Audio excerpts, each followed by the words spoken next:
आज के इस वीडियो में हम लोग वायरल क्वेश्चंस को सोल्व करेंगे 100 मार्क्स हिंदी के। जी हाँ बिल्कुल, आपके पास टाइम बहुत कम है। आप 1 फरवरी को एग्जाम देने जा रहे हैं, जिस दिन आपका 100 मार्क्स हिंदी का एग्जाम लिया जाएगा। ठीक है, तो आपके पास टाइम लिमिटेड में है। तो आप इस टाइम में क्या करेंगे? नया चीज के पीछे भागेंगे? बिल्कुल नहीं। जो आपके पास नोट्स है, जो आपके पास इंपोर्टेंस फेयर है, जो भी आप नोट बनाए हैं और जो इंपॉर्टेंट क्वेश्चन होते हैं वो सभी चीज को रिवाइजिंग करेंगे, वही सब चीज को आप पढ़ेंगे। ठीक है, क्वेश्चन आपका सिलेबस से बाहर नहीं आएगा, आपको बिल्कुल टेंशन लेने की जरूरत नहीं है, क्योंकि जो क्वेश्चन होते हैं वो काफी इजी होते हैं और जो क्वेश्चन बोर्ड एग्जाम में पूछे जाएंगे वो सभी क्वेश्चन को हमने आप लोगों को प्रोवाइड करा दिया है। ठीक है, तो इस वीडियो के अंतर्गत जितने सारे क्वेश्चन को हम लोग सोल्व करेंगे वो सभी क्वेश्चन आपका गेस किया गया क्वेश्चन है, मतलब ये सभी क्वेश्चन से सिलेक्टेड क्वेश्चन है। यहां से आपको डायरेक्टली क्वेश्चन से same to same board exam में देखने के लिए मिलेंगे, जिस दिन आप परीक्षा हॉल में होंगे 1 फरवरी को। ठीक है, तो टोटल 100 क्वेश्चन पूछे जाते हैं, जिसमें से आपको 50 क्वेश्चन सोल्व करना पड़ता है। लेकिन यहां जो हम लोग 100 क्वेश्चन को सोल्व करेंगे तो आपका टारगेट ये होगा कि आपको 100 में से 100 क्वेश्चन का आंसर देना है और सभी क्वेश्चंस का आंसर को सही कमेंट करना है, जो गलत होगा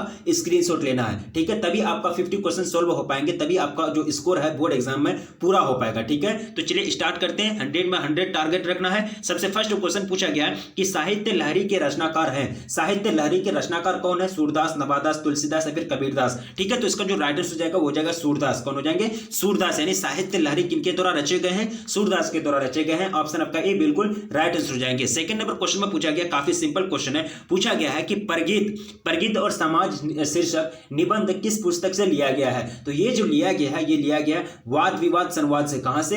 वाद विवाद संवाद से लिया गया है। ऑप्शन आपका ए बिल्कुल राइट आंसर हो जाएंगे। काफी सिंपल क्वेश्चन पूछे जाते हैं जी, बहुत अच्छे क्वेश्चन पूछे जाते हैं और आप लोगों की तैयारी जो है बहुत जबरदस्त है। ठीक है, जूठन क्या है? जूठन क्या है? रेखा चित्र है, शब्द चित्र है, कहानी है या फिर आत्मकथा है? तो जूठन जो है वो एक प्रकार का आत्मकथा है। क्या है? आत्मकथा है। यानी आपका ऑप्शन डी बिल्कुल करेक्ट आंसर हो जाएंगे। थर्ड नंबर क्वेश्चन का क्या हो जाएगा? ऑप्शन डी बिल्कुल राइट आंसर हो जाएगा। अब देखिए फोर्थ में पूछा गया है कि मलियज ने किस विषय में एमए किया था?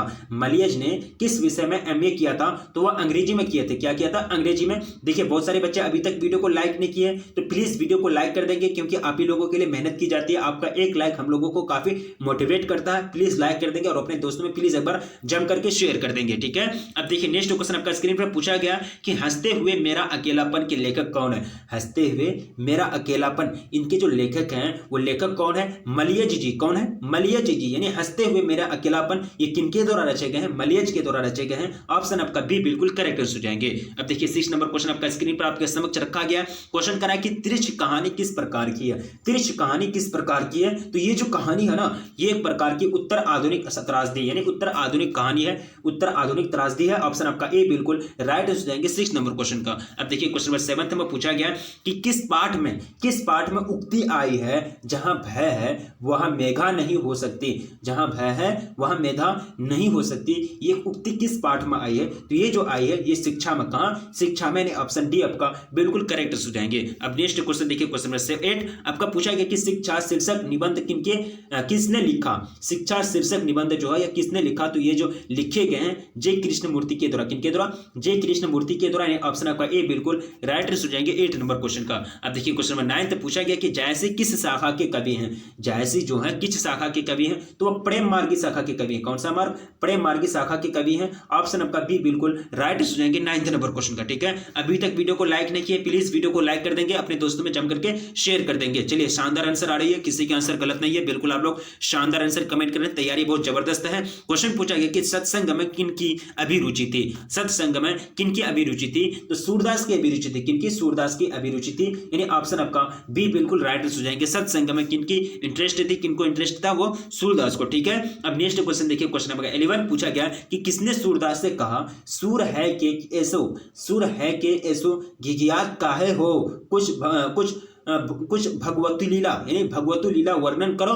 ठीक है, तो ये जो कहे थे, ये किनके? सूरदास को जो कहे थे ये बात, ये कौन कहते? ये कहते गुरु वल्लभाचार्य। कौन कहते? गुरु वल्लभाचार्य, यानी गुरु वल्लभाचार्य। आपका ऑप्शन ए बिल्कुल राइट हो जाएंगे 8 नंबर क्वेश्चन, 11 नंबर क्वेश्चन का। अब देखिए सूरदास किस भाषा के कवि थे? सूरदास संस्कृत, ब्रज भाषा, अवधी या फिर मैथिली? तो वो जो कवि थे वो कौन भाषा के? ब्रज भाषा के। सूरदास किस भाषा के?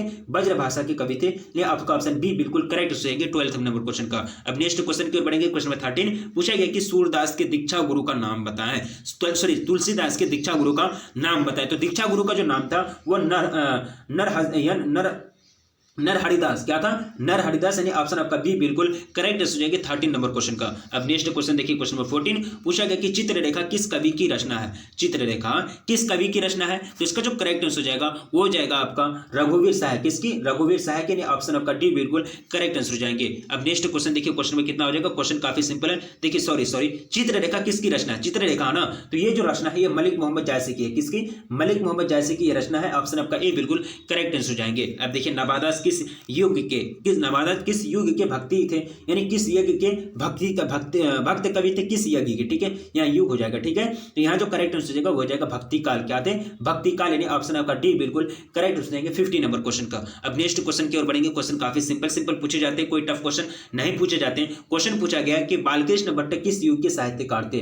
बालकृष्ण भट्ट जो थे वो किस युग के साहित्यकार थे? तो वो जो साहित्यकार थे किस युग के साहित्यकार थे? भारतेंदु, यानी भारतेंदु युग, यानी ऑप्शन आपका ए बिल्कुल राइट आंसर हो जाएंगे। अब नेक्स्ट क्वेश्चन देखिए, क्वेश्चन नंबर 17 पूछा गया कि बातचीत शीर्षक निबंध के निबंधकार का नाम बताएं। तो इनके जो निबंधकार हैं वो कौन है? वो बालकृष्ण भट्ट। कौन है? बालकृष्ण भट्ट। क्वेश्चन पूछा गया कि उसने कहा था शीर्षक कहानी के रचयिता का नाम बताएं, या फिर जो उसने कहा था शीर्षक कहानी के कवि कौन है वो नाम बताएं। तो उसने कहा था जो लिखे गए ये चंद्रधर शर्मा गुलेरी, यानी चंद्रधर शर्मा गुलेरी के द्वारा ये लिखे गए हैं, उसने कहा था। ऑप्शन आपका ए बिल्कुल करेक्ट आंसर हो जाएंगे 18 नंबर क्वेश्चन का। अब देखिए क्वेश्चन नंबर 19 पूछा गया कि चंद्रधर शर्मा गुलेरी का मूल निवास स्थल कहां था? चंद्रधर शर्मा गुलेरी का मूल निवास स्थल जो था वो कहां था? तो यह हो जाएगा आपका 19 का जो राइट आंसर हो जाएगा वो हो जाएगा गुलेर कांगड़ा हिमाचल प्रदेश। गुलेर कांगड़ा हिमाचल प्रदेश, यानी एचपी, यानी आपका ऑप्शन डी बिल्कुल करेक्ट आंसर हो जाएंगे 19 नंबर क्वेश्चन का। अब देखिए क्वेश्चन नंबर 20 में पूछा गया कि संपूर्ण क्रांतिक शीर्षक भाषण किसने दिया? तो जयप्रकाश नारायण ने दिया था।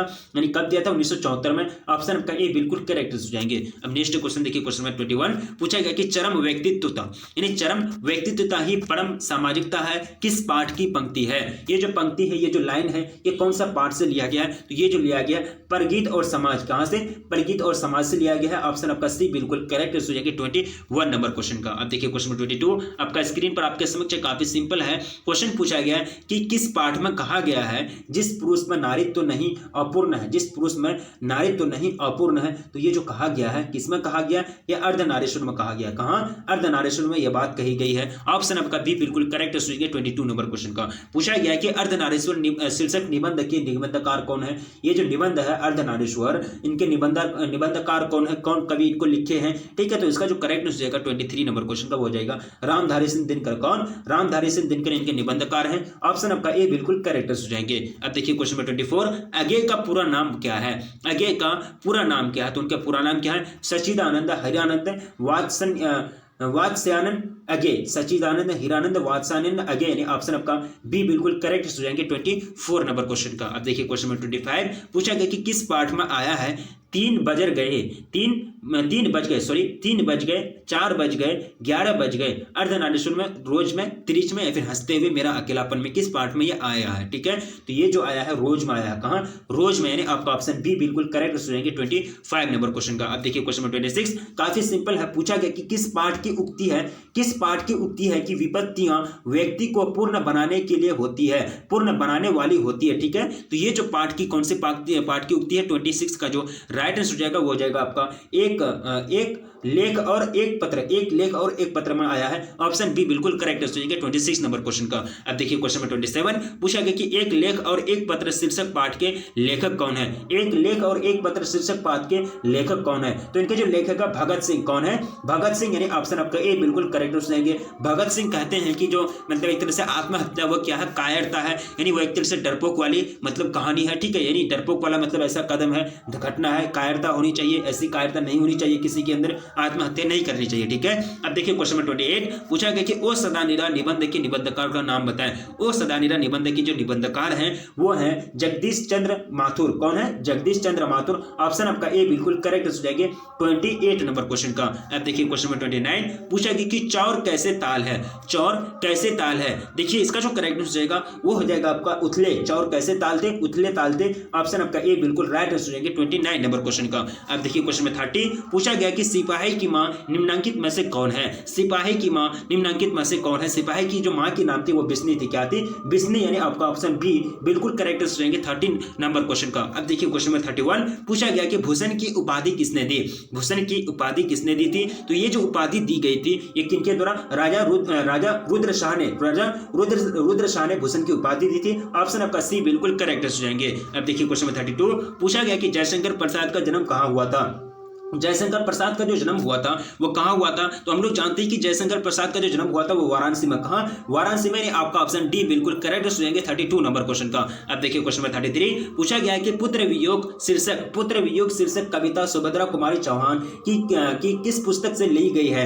पुत्र वियोग, ये तो कविता मतलब क्या किया गया कि पुस्तक किससे मतलब ली गई है, कविता सुभद्रा शीर्षक कविता कुमारी चौहान की किस पुस्तक से ली गई है पुस्तक। तो पुस्तक का जो नाम है वो हो जाएंगे आपका मुकुल, कहां से, मुकुल से। ऑप्शन आपका सी बिल्कुल करेक्ट हो जाएंगे। अब देखिए क्वेश्चन में 34 पूछा गया कि प्रकृति वर्णन से संबंधित कविता है, प्रकृति वर्णन से संबंधित कविता है। तो वो कविता है उषा जो है वो क्या है, प्रकृति वर्णन से संबंधित एक कविता है। ऑप्शन आपका बी बिल्कुल करेक्ट हो जाएंगे 34 नंबर क्वेश्चन का। अब देखिए क्वेश्चन में 35 पूछा गया कि जन जन का चेहरा एक शीर्षक कविता के रचयिता कौन है। जन जन का चेहरा एक शीर्षक कविता के जो रचयिता हैं वो कौन है। तो ये है गजानन माधव मुक्तिबोध। कौन है, गजानन माधव मुक्तिबोध, यानी आपका ऑप्शन ए बिल्कुल करेक्ट हो जाएंगे 35 नंबर क्वेश्चन का। नेक्स्ट क्वेश्चन आपका स्क्रीन पर पूछा गया है कि अधिनायक शीर्षक कविता के कवि का नाम बताएं। यदि अधिनायक शीर्षक जो कविता है इनके कवि का नाम क्या है, 36 नंबर क्वेश्चन। तो इनके जो कवि का नाम है रघुवीर शाह है। कौन है, रघुवीर शाह ने। आपका ऑप्शन ए बिल्कुल करेक्ट हो जाएंगे 36 नंबर क्वेश्चन का। अब देखिए नेक्स्ट क्वेश्चन आपका स्क्रीन पर पूछा गया है, काफी सिंपल क्वेश्चन है, बिल्कुल जबरदस्त आंसर आ रही है, बिल्कुल शानदार आंसर आ रही है, किसी का आंसर गलत नहीं हो रहा, जिसका गलत हो रहा तो स्क्रीनशॉट लेंगे, ठीक है। चलिए क्वेश्चन पूछा गया कि कवि रघुवीर शाह का जन्म कहाँ हुआ था। कवि रघुवीर शाह का जो जन्म हुआ था वो कहाँ हुआ था, ये हुआ था लखनऊ उत्तर प्रदेश, यानी यूपी के लखनऊ में। यूपी का राजधानी कहाँ है, लखनऊ, यानी आपका ऑप्शन डी बिल्कुल करेक्ट होंगे 37 नंबर क्वेश्चन का। अब देखिए क्वेश्चन में 38 पूछा गया कि प्यारे नन्हे बेटे को कविता में लोहा किसका प्रतीक है। प्यारे नन्हे बेटे में जो कविता में जो है इसमें लोहा किसका प्रतीक है, किसका चिन्ह है। तो ये जो प्रतीक है ये किसका है, कड़म का। किसका, कड़म का प्रतीक है लोहा, यानी आपका ऑप्शन बी बिल्कुल राइट हो जाएंगे 38 नंबर क्वेश्चन का। अब देखिए क्वेश्चन में 39 आपका स्क्रीन पर पूछा गया कि प्यारे नन्हे बेटे को कविता किस संग्रह से ली गई है। प्यारे नन्हे बेटे को जो कविता है ये किस संग्रह से ली गई है, किस कलेक्शन से ली गई है। तो ये जो ली गई है ये सब कुछ होना बचा रहेगा, सब कुछ होना बचा रहेगा। ये कलेक्शन का नाम है, पोएम ऑफ कलेक्शन है, इसी से लिया गया है प्यारे नन्हे बेटे को, यानी आपका ऑप्शन बी बिल्कुल करेक्ट हो जाएंगे 39 नंबर क्वेश्चन का। अब देखिए खेत रहना शब्द का अर्थ हो जाएगा, खेत रहना शब्द का क्या मतलब हो जाएगा, इनका जो अर्थ हो जाएगा वह मारा जाना। खेत रहना का मतलब क्या हो जाएगा, मारा जाना, यानी आपका ऑप्शन बी बिल्कुल करेक्ट हो जाएंगे 40 नंबर क्वेश्चन का। अब देखिए क्वेश्चन नंबर 41 हारजीत कविता के कवि का नाम बताएं। हारजीत कविता के कवि का नाम बताएं। तो इनके जो कवि का नाम है अशोक वाजपेयी। कौन है, अशोक वाजपेयी, यानी आपका ऑप्शन बी बिल्कुल राइट हो जाएंगे 41 नंबर क्वेश्चन का। अब देखिए क्वेश्चन नंबर 42 पूछा गया है कि गांव का घर शीर्षक कविता के कवि का नाम बताइए। गांव का घर शीर्षक जो कवि हैं इनके कवि का नाम बताइए। तो ज्ञानेंद्रपति। कौन, ज्ञानेंद्रपति, यानी गांव का घर शीर्षक कविता के कवि का नाम क्या है, ज्ञानेंद्रपति, यानी आपका ऑप्शन ए बिल्कुल करेक्ट हो जाएंगे 42 नंबर क्वेश्चन का। अब देखिए नेक्स्ट क्वेश्चन आपका स्क्रीन पर पूछा गया, काफी सिंपल क्वेश्चन है, पूछा जाता है बोर्ड एग्जाम में कि पहल सम्मान ज्ञानेंद्रपति को कब दिया गया। पहल सम्मान ज्ञानेंद्रपति को जो दिया गया था वो कब दिया गया था, 2006 में। कब, 2006 में दिया गया था। नेक्स्ट क्वेश्चन देखिए क्वेश्चन नंबर 44 पूछा गया है कि पेशगी शीर्षक कहानी के रचयिता का नाम बताइए। पेशगी शीर्षक जो कहानी है इनके रचनाकार कौन है। तो इनके जो रचनाकार का नाम है हेनरी लोपेज। कौन है, हेनरी लोपेज, ठीक है। अब नेक्स्ट क्वेश्चन देखिए क्वेश्चन नंबर 45 पूछा गया कि कंकाल उपन्यास किस कवि की रचना है। कंकाल उपन्यास किस कवि की रचना है। तो कवि का आपको नाम बताना है। तो वो जो कवि हैं जयशंकर प्रसाद। कौन है, जयशंकर प्रसाद, यानी आपका ऑप्शन बी बिल्कुल राइट आंसर हो जाएंगे 45 नंबर क्वेश्चन का। अब नेक्स्ट क्वेश्चन देखिए क्वेश्चन नंबर 46 पूछा गया कि सब जबाग दिखाना मुहावरे का अर्थ क्या है। सब जबाग दिखाने का जो अर्थ हो जाएंगे वो क्या हो जाएंगे, लालच देना। क्या हो जाएंगे, लालच देना, यानी आपका ऑप्शन बी बिल्कुल राइट आंसर हो जाएंगे 46 नंबर क्वेश्चन का। अब देखिए क्वेश्चन नंबर 47 पूछा गया कि अपने पैरों पर खड़ा होना, अपने पैरों पर खड़ा होना मुहावरे मुहावरे का अर्थ क्या हो जाएगा, तो अपने पैरों पर खड़ा होने का मतलब हो जाता है स्वावलंबी होना। क्या होना, स्वावलंबी होना, यानी अपने आप पर अपने जिम्मेदारी अपने आप से खुद उठाना, यानी अपनी जिम्मेदारी अपना जो रिस्पॉन्सिबिलिटी है उसको अपने आप से निभाना। ठीक है, यानी आपका ऑप्शन बी बिल्कुल करेक्ट हो जाएंगे 47 नंबर क्वेश्चन का। अब देखिए क्वेश्चन नंबर 48 पूछा गया कि गाल बजाने का अर्थ क्या हो जाएगा। गाल बजाना मुहावरा है, इसका मतलब क्या हो जाएगा, गाल बजाना। ठीक है, तो इसका जो राइट हो जाएगा गाल बजाने का अर्थ 48 का जो करेक्ट हो जाएंगे वो हो जाएंगे डिंग हाँकना। जानता कुछ नहीं है गाल बजाता। ठीक है, बोलते हैं ना कुछ जानता ही नहीं है गाल बजाता, यानी डिंग हाँकना। ठीक है, यानी ऑप्शन ए बिल्कुल करेक्ट हो जाएंगे 48 नंबर क्वेश्चन का। अब देखिए क्वेश्चन नंबर 49 जी चुराना का अर्थ क्या हो जाएगा। जी चुराने का जो मतलब हो जाएगा वो हो जाएगा क्या, कि किसी काम से भागना। जी चुराने का मतलब क्या हो जाएगा, किसी काम से दूर भागना, काम को नहीं करना, काम को करने से इनकार करना, काम से दूर भागना, बहाना बनाना, ये सब मतलब हो जाता है जी चुराना। ऑप्शन आपका बी बिल्कुल करेक्ट हो जाएंगे। अब देखिए क्वेश्चन नंबर 40 पूछा गया है, क्वेश्चन नंबर 50 पूछा गया है कि ईंट का जवाब पत्थर से देना मुहावरे का अर्थ क्या हो जाएगा। ईंट का जवाब पत्थर से देना, तो किसी दुष्टता का करारा जवाब देना। ठीक है, किसी दुष्टता का करारा जवाब देना, यानी करारा मतलब एक तरह से जवाब देना, कोई लूज नहीं छोड़ना, इसे जवाब देने में कोई मतलब कमी नहीं छोड़ना। आपका ऑप्शन ए बिल्कुल राइट आंसर हो जाएगा 50 नंबर क्वेश्चन का। अब देखिए क्वेश्चन आपका 51 पूछा गया कि कौवा का पर्यायवाची शब्द क्या हो जाएगा। तो कक या फिर वायस है ना, तो तीनों का तीनों जो हो वह कौवा का पर्यायवाची शब्द है। उपयुक्त तीनों की तीनों क्या है, कौवा का पर्यायवाची शब्द है। ऑप्शन आपका डी बिल्कुल राइट हो जाएंगे 51 नंबर क्वेश्चन का। अब देखिए क्वेश्चन नंबर 52 पूछा गया कि जो बहुत बोलता है उसे एक शब्द में क्या बोले जाते हैं। जो बहुत बोलता है उसको क्या बोलते हैं, तो उनको जो बोलते हैं उनको वाचाल बोला जाता है। जो बहुत बोलता है तो उनको क्या बोला जाता है, वाचाल बोला जाता है। ऑप्शन आपका ए बिल्कुल करेक्ट हो जाएंगे 52 नंबर क्वेश्चन का। अब देखिए क्वेश्चन नंबर 53 पूछा गया कि शिव का उपासक कहलाता है। शिव का उपासक क्या कहलाता है, शिवम या फिर शैव, शिव या फिर शंकर, तो उनको जो कहे जाते हैं शिव का उपासक को क्या कहे जाते हैं, उनको कहे जाते हैं शैव। क्या कहे जाते हैं, उनको शैव कहे जाते हैं। अब देखिए नेक्स्ट क्वेश्चन पूछेंगे कि मृग जैसे नेत्रों वाले को क्या कहते हैं। मृग जैसे नेत्रों वाले को क्या कहते हैं, तो इनको जो कहा जाता है इनको कहा जाता है मृग नयनी। क्या कहा जाता है, मृग नयनी। आपका ऑप्शन ए बिल्कुल राइट हो जाएंगे 54 नंबर क्वेश्चन का। अब देखिए क्वेश्चन नंबर 55 पूछा गया कि तीव्र बुद्धि वाला क्या कहते हैं। तीव्र बुद्धि वाले को जो कहा जाता है उनको कहा जाता है कुशाग्र।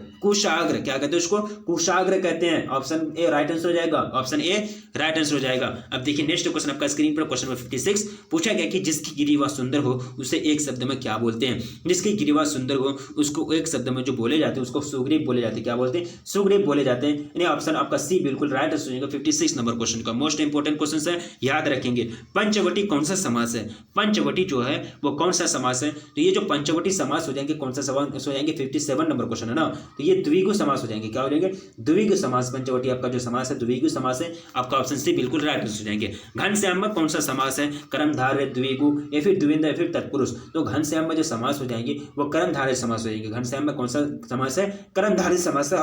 सॉरी ऑप्शन आपका ए बिल्कुल करेक्ट हो जाएंगे 58 नंबर क्वेश्चन का। अब देखिए क्वेश्चन नंबर 59 पूछा गया कि यथार्थ शब्द का आपको समास बताना। यथार्थ शब्द का क्या समास हो जाएंगे, अव्ययी भाव या फिर द्विंद या फिर कर्मधारय या फिर बहुब्री।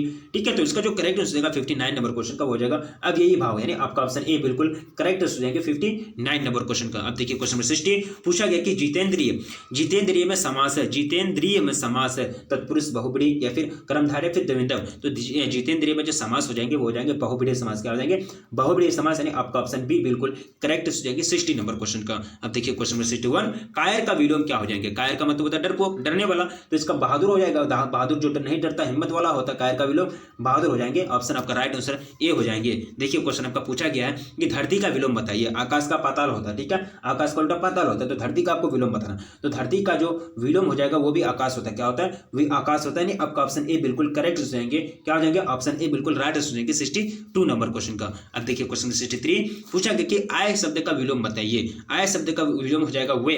क्या हो जाएगा, वे। आमदनी का खर्चा हो जाएगा, आमदनी का खर्चा, ठीक है। आय का वे हो जाएगा, लेकिन मेन मीनिंग तो सेम रहता है, ठीक है। आय का वे हो जाएगा, यानी आपका ऑप्शन बी बिल्कुल करेक्ट हो जाएंगे 63 नंबर क्वेश्चन का, ठीक है। आय का मतलब आमदनी, खर्चा नहीं करेंगे, बहुत सारे खर्चा या आमदनी का खर्चा हो जाएगा, ठीक है। अब देखिए क्वेश्चन आपका पूछा गया आरंभ का विलोम बताएं। आरंभ का मतलब तो शुरू करना, स्टार्ट करना, अंत हो जाएगा, लास्ट हो जाएगा। आरंभ का विलोम क्या हो जाएगा, लास्ट, अंत, यानी ऑप्शन आपका ए बिल्कुल करेक्ट हो जाएंगे 64 नंबर क्वेश्चन का। अब देखिए क्वेश्चन नंबर 65 ऋण का आपको विलोम बताना। ऋण का क्या करना है, विलोम बताना है। ऋण ही ऋण या फिर ऋणी या फिर उऋण या फिर अत्यधिक ऋण। तो ऋण का जो विलोम हो जाता है वो उऋण हो जाता है। क्या होता है? उऋण, यानी आपका ऑप्शन सी बिल्कुल करेक्ट हो जाएंगे। जिसका भी गलती होता है स्क्रीनशॉट लेंगे, ठीक है। वीडियो को बहुत सारे बच्चे अभी तक लाइक नहीं किए, देख रहे हैं वीडियो को बहुत सारे बच्चे लाइक नहीं किए, प्लीज वीडियो को लाइक कर देंगे। बार बार बोलने में हमको भी सही नहीं लगता है, ठीक है। अब देखिए क्वेश्चन नंबर 66, अनादर का विलोम बताइए। अनादर, तो अनादर का विलोम जो हो जाएगा वो क्या हो जाएगा? आदर। अनादर का विलोम क्या हो जाएगा? अनादर का विलोम आदर, ठीक है। सम्मान का अपमान, ठीक है, सम्मान का अपमान, अनादर का आदर, ठीक है। ये पूछे जाते हैं। ऑप्शन आपका सी बिल्कुल करेक्ट हो जाएंगे 66 नंबर क्वेश्चन का। अब देखिए क्वेश्चन नंबर 67, विवाह शब्द है। विवाह शब्द है तो ये स्त्रीलिंग है, पुल्लिंग है, उभयलिंग है या फिर इनमें से कोई नहीं। तो ये जो शब्द है ये क्या है? पुल्लिंग शब्द है। विवाह शब्द कौन सा शब्द है? पुल्लिंग शब्द है। ऑप्शन आपका बी बिल्कुल करेक्ट हो जाएंगे 67 नंबर क्वेश्चन का। अब देखिए क्वेश्चन नंबर 68, पूछा गया कि अरण्य का आपको पर्यायवाची बताना है। अरण्य का पर्यायवाची क्या हो जाएगा? तो इसका जो पर्यायवाची हो जाएगा वपु। अरण्य का पर्यायवाची क्या हो जाएगा? वपु, यानी आपका ऑप्शन बी बिल्कुल करेक्ट हो जाएंगे 68 नंबर क्वेश्चन का। अब देखिए क्वेश्चन नंबर 69, पूछा गया कि बादल का पर्यायवाची है। तो बादल का जो पर्यायवाची हो जाएगा वो हो जाएगा मेघ। क्या हो जाएगा? पर्यायवाची मेघ हो जाएगा। मेघ का भी मतलब होता है बादल, और एक तरह से बादल का भी मतलब बादल ही होता है, लेकिन मेघ का भी मतलब क्या हो जाता है? बादल हो जाता है, ठीक है। यानी ऑप्शन आपका ए बिल्कुल राइट आंसर हो जाएंगे। अब देखिए नेक्स्ट क्वेश्चन आपका स्क्रीन पर पूछा गया है कि कमल का पर्यायवाची शब्द नहीं है।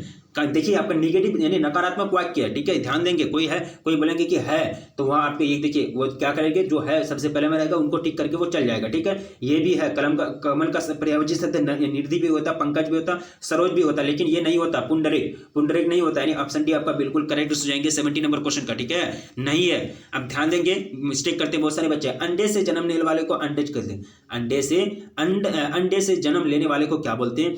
अंडज बोलते हैं। क्या बोलते हैं? अंडज बोलते हैं। तो 71 का आपका ऑप्शन ए बिल्कुल करेक्ट आंसर जाएंगे। अब देखिए क्वेश्चन नंबर 72, पूछा गया कि पीताम्बर बहुब्रीहि यानी पीताम्बर बहुब्रीहि समास जब होगा तो विग्रह विच्छेद होगा, ठीक है। तो इसका जो विग्रह विच्छेद हो जाएगा वो हो जाएगा पिता। पिता है अंबर जिसमें, पिता है अंबर जिसमें हुआ, यानी आपका ऑप्शन ए राइट आंसर हो जाएंगे। अब देखिए आपको क्या पूछा गया कि शिवालय, शिवालय शब्द में कौन सा समास हो जाएंगे वो आपको बताना है। तो यहाँ आपका ऑप्शन दिया गया है, ऑप्शन है नव समास, या फिर इसका जो करेक्ट आंसर हो जाएगा 73 का वो आपका राइट आंसर हो जाएगा तत्पुरुष समास। क्या हो जाएगा? तत्पुरुष समास, यानी शिवालय शब्द में कौन सा समास हो जाएंगे? तत्पुरुष समास हो जाएंगे। अब देखिए नेक्स्ट क्वेश्चन पूछा गया कि विशेषण किसे कहते हैं? किसी गुण की यानी किसी संज्ञा सर्वनाम की जो विशेषता बताने वाले जो शब्द होते हैं उसको क्या बोलते हैं? विशेषण बोलते हैं, ठीक है। संज्ञा हो या सर्वनाम, अगर विशेषता बतलाए, कैरेक्टर बताए, यानी उसको गुण बताए, उसको क्या बोलेंगे? विशेषण बोलेंगे। तो 74 का आपका जो दिया गया है परिभाषा, संज्ञा या सर्वनाम की विशेषता बतलाने वाले शब्द को क्या बोलते हैं? विशेषण बोलते हैं, एडजेक्टिव बोलते हैं, ठीक है। यानी ऑप्शन आपका ए बिल्कुल राइट आंसर हो जाएंगे। संज्ञा की विशेषता बतलाने वाले को विशेषण कहते हैं, बिल्कुल सही कहते हैं। संज्ञा की जो विशेषता बतलाए उसको विशेषण कहते हैं, लेकिन यहाँ सिर्फ संज्ञा है, सिर्फ आपका संज्ञा है, क्या सर्वनाम को नहीं कहते। सर्वनाम की जो विशेषता बताए उसको भी कहते हैं। तो सबको लेना पड़ेगा आपको, सबको एक ही साथ में बोलना पड़ेगा, ठीक है। यानी एक ही साथ में बोलना पड़ेगा, यानी एक ही बात कर रहा है। ऑप्शन बी में एक तो बात कर रहा है, दूसरा तो बात कर ही नहीं रहा, ठीक है। सी में वही बात है, सर्वनाम की बात कर रही है लेकिन संज्ञा की बात नहीं कर रही है, ठीक है। तो यहाँ आपको वैसे परिभाषा चुन कर देना जिसमें सारा चीज आ जाए, ठीक है। सार्वनिक यानी सार्वनामिक विशेषण कौन है? सार्वनामिक विशेषण 10 लीटर या फिर पीला 20 या फिर एक ऐसा आदमी नहीं देखा, ठीक है। तो सार्वनामिक विशेषण जो हो जाएंगे 75 नंबर क्वेश्चन में, वहां हो जाएंगे आपका ऐसा आदमी नहीं देखा। देखिए ऐसा आदमी आदमी तो है लेकिन उसका नाम संज्ञा का यूज नहीं होता, सर्वनाम का यूज होता, ठीक है। तो ये क्या हो जाएंगे? सार्वनामिक विशेषण हो जाएंगे, ठीक है। अब देखिए 76 में पूछा गया कि रिक्त स्थान दिया गया आपको, ठीक है। रिक्त स्थान यानी ब्लैंक्स, हिंदुस्तान एक प्रसिद्ध पत्रिका थी। तो ये जो है ये आपका राइट आंसर जो हो जाएंगे 76 का हो जाएंगे साप्ताहिक हिंदुस्तान एक क्या थी? प्रसिद्ध यानी फेमस पत्रिका थी, मैगजीन थी। ऑप्शन सी बिल्कुल राइट आंसर हो जाएंगे। अब देखिए नेक्स्ट क्वेश्चन की ओर बढ़ा जाए। क्वेश्चन नंबर 77 पूछा गया कि लोक का विशेषण है। लोक का जो विशेषण हो जाएंगे वो हो जाएंगे लौकिक। क्या हो जाएंगे? लौकिक, यानी ऑप्शन आपका सी बिल्कुल करेक्ट हो जाएंगे 77 नंबर क्वेश्चन का। अब देखिए क्वेश्चन नंबर 78 पूछा गया कि आत्मा कौन लिंग है? आत्मा कौन लिंग है? आत्मा भटकता है या फिर भटकती है, ठीक है। याद रखेंगे, डरना नहीं है। तो आत्मा जो भटकती है यानी आत्मा लिंग हो जाएंगे, स्त्रीलिंग हो जाएंगे, ठीक है। ऑप्शन आपका बी बिल्कुल करेक्ट हो जाएंगे 78 नंबर क्वेश्चन का। अब देखिए क्वेश्चन आपका 79 में पूछा गया कि नौ कौन सा लिंग हो जाएंगे? नौ कौन सा लिंग हो जाएंगे? तो ये जो लिंग हो जाएंगे ये स्त्रीलिंग हो जाएंगे। क्या हो जाएंगे? स्त्रीलिंग हो जाएंगे। अब देखिए जल का आपको लिंग बताना है। जल का जो लिंग हो जाएगा वो क्या हो जाएगा? पुल्लिंग हो जाएगा। जल क्या हो जाएंगे? पुल्लिंग हो जाएंगे, ठीक है। अब नेक्स्ट क्वेश्चन देखिए क्वेश्चन नंबर 81 पूछा गया है कि प्रतिनिधि में उपसर्ग बताएं। प्रतिनिधि में उपसर्ग बताएं। तो ये हो जाएंगे प्रति, उपसर्ग का मतलब होता है प्रीफिक्स और सफिक्स का मतलब होता है यानी प्रत्यय, ठीक है। तो यहाँ ये क्या हो जाएंगे, प्रति उपसर्ग हो जाएंगे। ऑप्शन आपका डी बिल्कुल राइट आंसर हो जाएगा फिर से 81 नंबर क्वेश्चन का। अब देखिए क्वेश्चन 82 पूछा गया है कि दुस्साहस में उपसर्ग बताइए। दुस्साहस में क्या उपसर्ग हो जाएगा, यानी पहले जो आता है उसको बोलते हैं उपसर्ग। तो दुत्स प्लस साहस बराबर दुस्साहस, यानी आपका ऑप्शन बी बिल्कुल करेक्ट हो जाएंगे 82 नंबर क्वेश्चन का। अब देखिए क्वेश्चन 83 दुर्बल में उपसर्ग बताएं। दुर्बल में क्या उपसर्ग होगा, दुर्बल उपसर्ग, ठीक है। दुर्बल बराबर दुर्बल, यानी आपका ऑप्शन बी बिल्कुल राइट आंसर हो जाएंगे 83 नंबर क्वेश्चन का। अब देखिए क्वेश्चन 84 पूछा गया कि आनंदित में कौन सा प्रत्यय होगा। आनंदित में कौन सा प्रत्यय होगा, प्रत्यय जो आता बाद में आता, उपसर्ग पहले आता, ठीक है। 84 का जो करेक्ट आंसर हो जाएगा वो जाएगा इत, आनंद जो इत बराबर आनंदित, यानी ऑप्शन बी आपका राइट आंसर हो जाएंगे। अब देखिए नेक्स्ट क्वेश्चन आपका स्क्रीन पर, काफी सिंपल क्वेश्चन है, ज्यादा क्वेश्चन और बचा हुआ नहीं है। क्वेश्चन करा है कि चचेरा में कौन सा प्रत्यय हो जाएंगे। चचेरा प्रत्यय बाद में आता है, चचा जोर एरा बराबर चचेरा, चचा जोर एरा बराबर चचेरा, यानी ऑप्शन आपका सी बिल्कुल राइट आंसर हो जाएंगे। अब देखिए क्वेश्चन आपका पूछा है कि 86 धर्म शब्द का ये बताना है। धर्म शब्द का आपको क्या बताना है, लिंग बताना, ठीक है। तो धर्म जो होते हैं वो क्या होते हैं, पुल्लिंग होते हैं। क्या होते हैं, पुल्लिंग होते हैं, आपका ऑप्शन बी बिल्कुल राइट आंसर हो जाएंगे 86 नंबर क्वेश्चन का। अब देखिए क्वेश्चन आपका 87 पूछा गया है कि मिठास शब्द में प्रत्यय बताइए। प्रत्यय और उपसर्ग, प्रत्यय तो बाद में आता है, उपसर्ग पहले आता है, तो आप जानते हैं। तो इसको आप तोड़िए, तोड़ने के बाद जो पहले आएगा उसको बोलेंगे उपसर्ग, जो बाद में आएगा प्रत्यय बोलेंगे। तो 87 का जो राइट आंसर हो जाएगा वो हो जाएगा आस, मिठास, मिठास और आस बराबर मिठास, ठीक है। अब देखिए नेक्स्ट क्वेश्चन आपका पूछा गया 88 में कि आम शब्द का आपको क्या करना है, लिंग निर्णय करना है, ठीक है। तो आम जो होते हैं ना वो पुल्लिंग होते हैं। क्या होते हैं, आम खट्टा है, खट्टी नहीं है, आम खट्टा है, ठीक है। यानी आपका ऑप्शन बी बिल्कुल करेक्ट हो जाएगा 88 नंबर क्वेश्चन का। अब नेक्स्ट क्वेश्चन देखिए क्वेश्चन नंबर 89 पूछा गया कि चक्रपाणी कौन सा समास है। चक्रपाणी जो है ये कौन सा समास है, बहुब्रीहि, द्विंद्व, द्विगु या फिर तत्पुरुष। तो ये जो समास कहलाएंगे चक्रपाणी, ये बहुब्रीहि समास कहलाएंगे। देखिए टेंशन नहीं लेंगे, आप लोगों की तैयारी बहुत जबरदस्त है, कमेंट्स में देख रहा हूँ बिल्कुल शानदार आंसर आ रही है, ठीक है। और किसी का आंसर गलत नहीं आ रहा, बिल्कुल एग्जाम जो जाएगा बहुत अच्छा जाएगा, क्योंकि तैयारी आप लोगों की जबरदस्त है और प्रैक्टिस भी बहुत किया आप लोगों ने, ठीक है। अब देखिए 90 नंबर क्वेश्चन में पूछा गया कि कृत्रिम शब्द का आपको विलोम बताना। कृत्रिम का मतलब क्या होता है, आर्टिफिशियल, जैसे कि कृत्रिम उपग्रह यानी आर्टिफिशियल सैटेलाइट जो मतलब आदमी के द्वारा बनाया जाता है उसको बोलते हैं कृत्रिम। जो प्रकृति का तरफ से आता है उसको प्राकृतिक बोलते हैं। तो कृत्रिम का जो ये हो जाएगा विलोम हो जाएगा वो प्राकृतिक हो जाएगा। क्यों, जो प्राकृत, यानी आपका ऑप्शन बी बिल्कुल करेक्ट हो जाएंगे 90 नंबर क्वेश्चन का। अब देखिए क्वेश्चन 91 दल का आपको क्या करना है, लिंग निर्णय करना है। दल का जो लिंग हो जाएंगे 91 का जो राइट आंसर हो जाएगा वो हो जाएगा आपका पुल्लिंग। दल क्या है, पुल्लिंग है, ऑप्शन आपका बी बिल्कुल करेक्ट हो जाएंगे। अब देखिए क्वेश्चन 92 पूछा गया कि धन शब्द का आपको लिंग निर्णय करना। धन शब्द कौन सा लिंग होने, यहाँ जो हो जाएंगे पुल्लिंग हो जाएंगे। क्या हो जाएगा, धन शब्द कौन सा लिंग हो जाएंगे, पुल्लिंग हो जाएंगे, ऑप्शन बी राइट आंसर हो जाएगा। अब देखिए राजेंद्र शब्द का आपको क्या करना है, संधि विच्छेद करना। राज जोर इंद्र बराबर राजेंद्र, ठीक है। तो 93 का जो करेक्ट आंसर हो जाएगा वो जाएगा आपका ऑप्शन ए राज जोर इंद्र बराबर राजेंद्र। अब देखिए नयन का संधि विच्छेद करना, ने जोर अन बराबर नयन, ने जोर अन बराबर नयन, यानी ऑप्शन आपका ए बिल्कुल करेक्ट हो जाएंगे। संधि विच्छेद काफी सिंपल क्वेश्चन पूछे जाते हैं आपको बोर्ड एग्जाम में, ठीक है। वार्तालाप का आपको संधि विच्छेद करना, वार्ता जोर आलाप, वार्ता जोर आलाप बराबर वार्तालाप, ठीक है। वार्ता जोर आलाप बराबर वार्तालाप। तो 95 का जो करेक्ट आंसर हो जाएगा वो हो जाएगा वार्तालाप, सॉरी 95 का जो राइट आंसर हो जाएगा वार्त जोर आलाप बराबर वार्तालाप, ठीक है। अब देखिए क्वेश्चन 96 क्या पूछेंगे कि मनवंतर का आपको संधि विच्छेद करना, ठीक है। तो मनवंतर का जो सही संधि विच्छेद हो जाएगा मन जोर अंतर, क्या हो जाएगा, मन जोर अंतर। 96 का ऑप्शन डी बिल्कुल करेक्ट हो जाएंगे। अब देखिए क्वेश्चन 97 में पूछा गया कि हिमालय का आपको क्या करना है, संधि विच्छेद करना। हिम जोर आलय, हिम का मतलब होता है बर्फ, आलय का मतलब होता है घर या फिर जगह, तो बर्फ को बर्फों का जगह, ठीक है। हिम आलय यानी हिम जोर आलय बराबर हिमालय, ऑप्शन आपका ए बिल्कुल राइट हो जाएंगे 97 नंबर क्वेश्चन का। अब देखिए क्वेश्चन पूछा गया कि परमौषध शब्द का आपको क्या करना है, संधि विच्छेद करना। तो इसका जो संधि विच्छेद परम जोर औषध बराबर परमौषध, परम जोर औषध बराबर परमौषध, यानी ऑप्शन आपका बी बिल्कुल करेक्ट हो जाएंगे 98 नंबर क्वेश्चन को, सॉरी 98 नंबर क्वेश्चन का परम जोर औषध, सॉरी मिस्टेक हो रहा, मिस्टेक।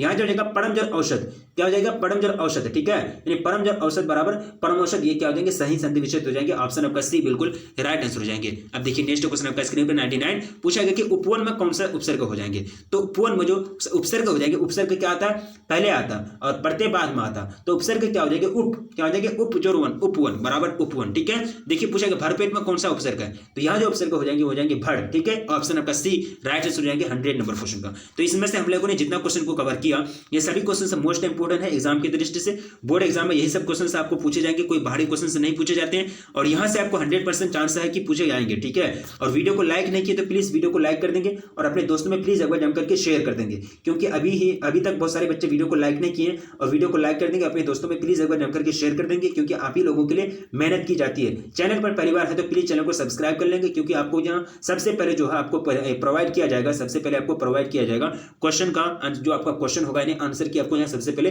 प्रोवाइड किया जाएगा, ठीक है। तो रखिए अपना ख्याल, मिलेंगे फिर नेक्स्ट वीडियो में, तब तक के लिए जय हिंद।